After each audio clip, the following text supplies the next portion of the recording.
বারবার বাচ্চা নষ্ট হয়ে যাচ্ছে, মানসিকভাবে ভেঙে পড়ছেন, নেক্সট বেবি কবে প্ল্যান করবেন বুঝতে পারছেন না, ভাবছেন কেন হয় বারবার বাচ্চা নষ্ট। আরপিএল মানে রেকারেন্ট প্রেগনেন্সি লস মানে বোঝায় দুয়ের বেশি বাচ্চা যদি কারোর পরপর স্পন্টেনিয়াসলি নষ্ট হয়ে গিয়ে থাকে তাকেই। অনেক সময় বিভিন্ন কারণে একটা বাচ্চা নষ্ট হয়, তাতে ভয় পাওয়ার কিছু থাকে না, কিন্তু যদি দুয়ের বেশি বাচ্চা পরপর স্পন্টেনিয়াসলি নষ্ট হয়ে যায় সেক্ষেত্রে একটা টেনশনের ব্যাপার থেকেই যায়। সেই জিনিসটাকেই বলে আরপিএল বা রিকারেন্ট প্রেগনেন্সি লস। এবং সেক্ষেত্রে কিছু সতর্কতা মাথায় অবশ্যই আপনাকে রাখতে হবে, কিছু ট্রিটমেন্ট আপনাকে অবশ্যই নিতে হবে এবং কিছু ইনভেস্টিগেশন বা পরীক্ষা নিরীক্ষা আপনাকে অবশ্যই করিয়ে নিতে হবে। আমি ডক্টর স্বদেশ গড়াই, কনসালটেন্ট গাইনোকোলজিস্ট, নিয়ে চলে এসেছি আমার YouTube channel talk to doctor একটা নতুন এপিসোডে। আজকের টপিক আরপিএল বা রিকারেন্ট প্রেগনেন্সি লস।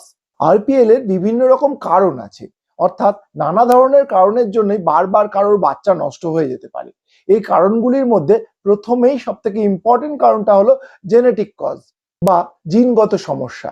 অনেক সময় মা বা বাবার দুজনের মধ্যে কারোর যদি জেনেটিক বা জিনের ব্যালেন্স ট্রান্সলোকেশন বলে একটা সমস্যা হয়ে থাকে সেক্ষেত্রে বারবার বাচ্চা নষ্ট হয়ে যেতে পারে। এছাড়া এন্ডোক্রিন ফ্যাক্টর তো রয়েইছে, এর মধ্যে সুগার, থাইরয়েডের সমস্যা অবশ্যই ইম্পর্টেন্ট। যদি কারোর আনকন্ট্রোল সুগার বা থাইরয়েডের সমস্যার চিকিৎসা না করানো হয় সেক্ষেত্রেও তার বারবার বাচ্চা নষ্ট হতে পারে। এছাড়া পলিসিস্টিক ওভারিয়ান সিনড্রোম বা পিসিওডি, লিউটিয়াল ফেজ ডিফেক্টেও অনেক সময় বারবার বাচ্চা নষ্ট হয়। বিভিন্ন ধরনের ইনফেকশন যেমন টর্চ ইনফেকশন স্পেশালি বারবার বাচ্চা নষ্টের কারণ হতে পারে।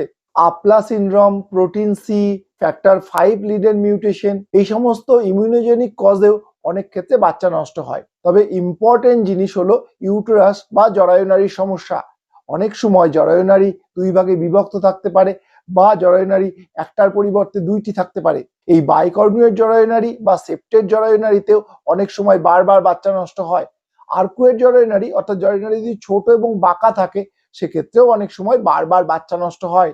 লিভারের সমস্যা বা হার্টের সমস্যা বা কিডনির সমস্যা যদি থেকে থাকে সেক্ষেত্রেও অনেকের বাচ্চা নষ্ট হতে পারে। এরপরে চলে আসি সার্ভাইকাল ইনকম্পিটেন্সের কথায়, অর্থাৎ কারোর যদি জরায়ুনারীর মুখ দুর্বল হয় বা জরায়ুনারীর মুখের শক্তি বেশি না থাকে বাচ্চা ধরে রাখার মতন, তবে সেক্ষেত্রে অনেক সময় 18 থেকে 30 সপ্তাহের মধ্যে বারবার বাচ্চা নষ্ট হতে পারে।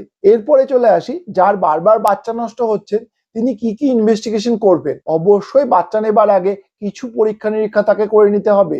সুগার টেস্ট এবং থাইরয়েডের টেস্ট অবশ্যই তাকে করে নিতে হবে, জেনে নিতে হবে তার সুগার বা থাইরয়েডের সমস্যা আছে কিনা। রক্তের গ্রুপ তো তাকে জানতেই হবে, অনেক সময় নেগেটিভ রক্তের গ্রুপে বারবার বাচ্চা নষ্ট হতে পারে। টর্চ ইনফেকশনের টেস্টও তাকে অবশ্যই করে নিতে হবে। স্বামী স্ত্রী দুজনেরই থ্যালাসেমিয়া টেস্ট খুব ইম্পর্টেন্ট এক্ষেত্রে। এরপরে চলে এসি পেটের ইউএসজি করে দেখে নিতে হবে ইউটেরাসে কোনো সমস্যা আছে কিনা বা ইউটেরাসে কোনো টিউমার বা পলিসিস্টিক ওভারি এইসব কিছু আছে কিনা। এইচএসজি বলে একটা টেস্ট হয়, তাতে জরায়ুনারীর সমস্যা অর্থাৎ জরায়ুনারী দুভাগে বিভক্ত কিনা বা নারীর মুখের জোর কম কিনা এগুলি বোঝা যায়। আপলা টেস্ট বা জেনেটিক ফ্যাক্টরের জন্য ক্যারিওটাইপিং বোথ পার্টনার অনেক সময় করে নেওয়া দরকার। তবে এই সমস্ত রিপোর্ট নর্মাল থাকলেও কারোর বাচ্চা যে কখনো নষ্ট হবে না তা নয়। অনেক ক্ষেত্রে সবকিছুর পরেও আনএক্সপ্লেন বলে একটা জিনিস থাকে, অর্থাৎ যে জিনিসকে ব্যাখ্যা করা যায় না। রিপোর্টে যদি কোনো সমস্যা থাকে তাহলে সেটা অবশ্যই কোনো স্পেশালিস্ট ডাক্তারকে দেখিয়ে তার সলিউশন করে নেওয়া দরকার। বাচ্চা নেবার 3 মাস আগে থেকে ফলিক অ্যাসিড, মিথাইল কোবালামিন এবং পাইরিডক্সিনের ট্রিপল কম্বিনেশন ট্যাবলেট অবশ্যই রোজ একটা করে খেতে থাকুন। আর বাড়ির লোকেদের বলি একটু মেন্টাল সাপোর্ট দিন, একটু ভালোবাসা, একটু স্নেহ, একটু মমতা অনেক ক্ষেত্রেই অনেক সমস্যা কাটিয়ে উঠতে পারে।